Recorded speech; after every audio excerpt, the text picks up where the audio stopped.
So the Donald Trump clown show continues, and he gave a recent interview with Time Magazine. It appears he is either suffering from dementia or other some sort of mental thing because he's clearly unfit. He makes up a bunch of stuff, which yes, he does that a lot. But this particular interview, he's making up phone calls and deals that he hasn't made.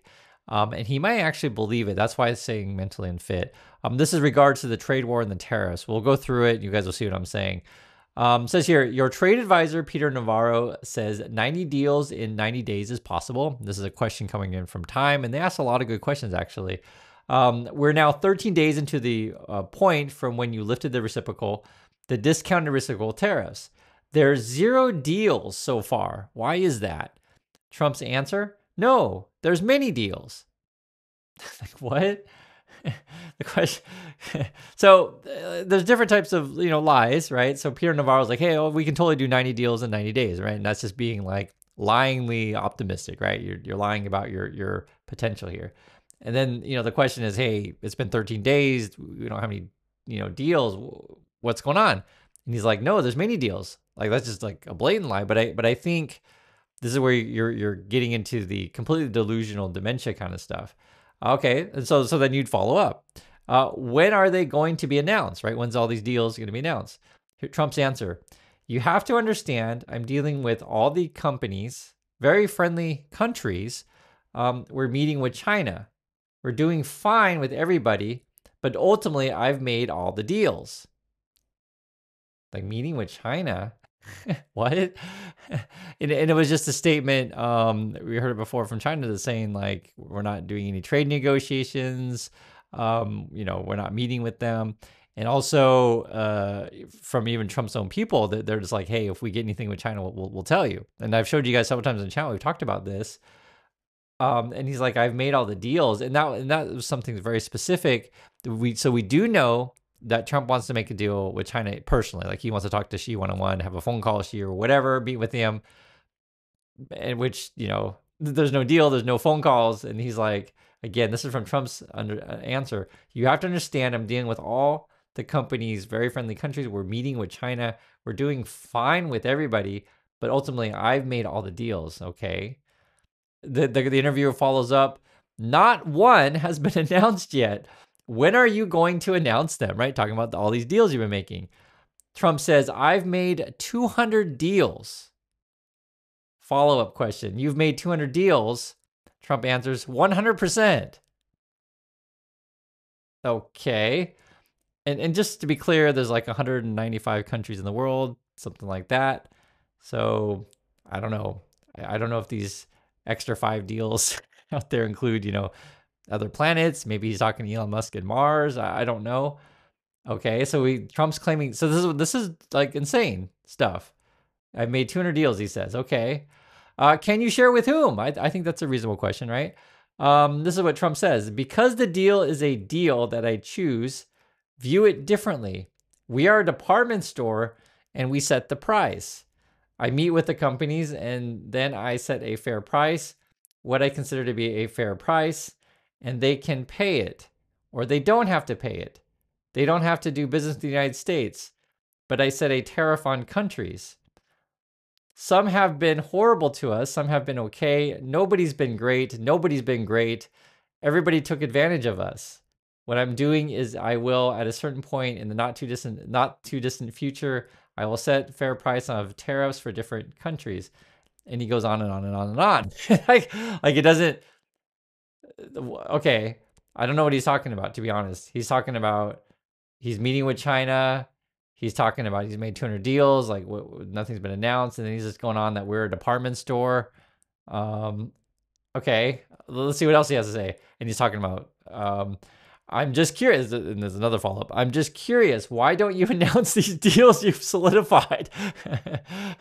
And then Trump said, because the interviews keep like, what are you talking about? And then Trump answers, I would say over the next 3 to 4 weeks, and we're finished, by the way. A follow-up, you're finished? We'll be finished. Okay. And this is the way I would respond too. You just ask more questions. Oh, you will be finished in three to 4 weeks?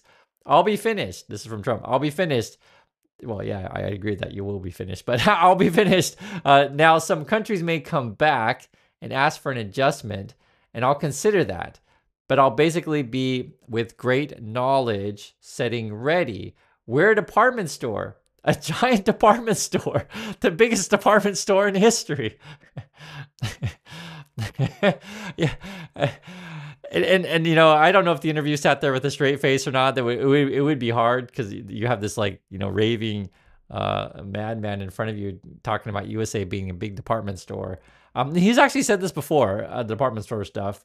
Everybody wants to come in and take from us. Okay, we're the department store. I guess you need to get better security in our department store, Trump. I don't know. They're going to come in and they're going to pay a price for taking our treasure. Okay, for taking our jobs, for doing all these things. And you know, whenever I hear this taking our job stuff, it's like that South Park episode. They took our jobs, right? That stuff. But what I'm doing with the tariffs is people are coming in and they're building at levels you've never seen before. We have 7 trillion of new plants. Wow, that's a lot. Where'd you get all that? these trillions just keep popping up, guys. You know, and I read the news every day, so you know, honestly, like if you heard of a big announcement, like I would tell you, like it would be announced. Like I guess his followers believe the stuff that he says, but a lot of it is nonsensical. But I think from reading through this interview, I think Trump actually believed his own words, even though it's nonsense. Here's another one. Will you call President Xi if he doesn't call you? No. You won't? Nope. Has he called you yet? Yep. When did he call? He's called, and I don't think that's a sign of weakness on his behalf. Yeah, that's a good question. When did Xi call?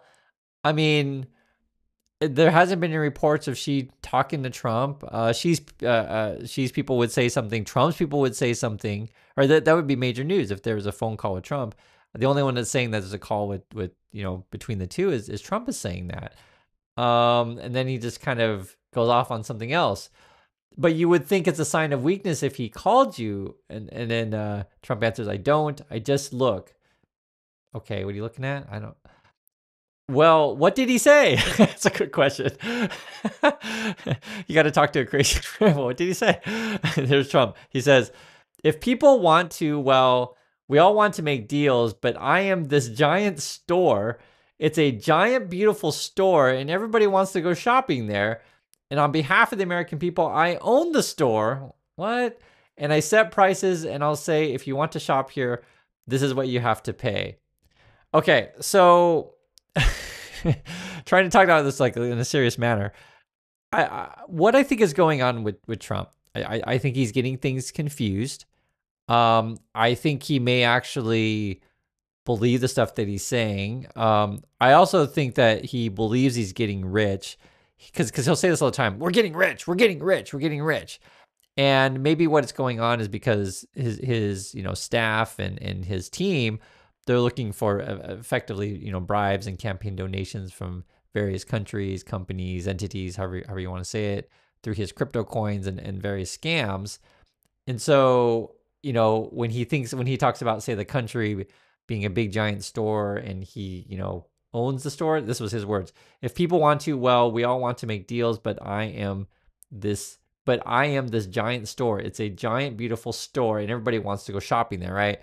I think, yeah, honestly, I think he's confessing here that he's just taking tons of, you know, cash from and money from various entities. I think that's what this is. I mean, it's a confession here, and it's crazy that you know, this should, I mean, all this stuff are headlines, because the main headline that people picked up on is Trump was, you know, making up phone calls with Xi and making up, you know, 200 deals kind of stuff. But I mean, all of it's crazy. But then he's like, and on behalf of the American people, I own the store. So in his mind, I guess he owns America. In his mind, America's a big store, beautiful department store. I set the prices. I'll say, if I want to shop here, this is what you, and I'll say, if you want to shop here, this is what you have to pay. And the interview goes on. It's raving kind of stuff that just doesn't really make sense. That's why I said I think he's in his own, he's in his own fantasy world where he actually thinks he's successful and winning all the time. Or because when you get to this kind of stage of lying, like this is a whole other level, right? Like for example, if you had a meeting with President Xi, for example, and he said, "Oh, we had a great meeting and everything went well," that would be his point of view. And even if the meeting went terribly, right, he could lie about the contents of the meeting or how well he did, but just lie about it. An actual phone call, an actual meeting is a whole other level, right? That's what I'm saying. And then he says this nonsensical stuff about owning the store of America or whatever. I mean, there's more. It says this period of uncertainty will be over in 3 to 4 weeks. That's a question. I don't think there's any uncertainty there. The only thing they have an option, okay. They the only thing they have an option. They don't have to shop here. They can go someplace else, but there aren't too many places they can go. You understand what I mean, though? No, I don't understand what you mean. Okay, the interview is like, sure, just playing along. Your Treasury Secretary says the situation with China is unsustainable, and Trump says, "Oh, I agree. You mean the way it is now? Yes, or the way it was before before I got here. The current moment too, he believes, is unsustainable."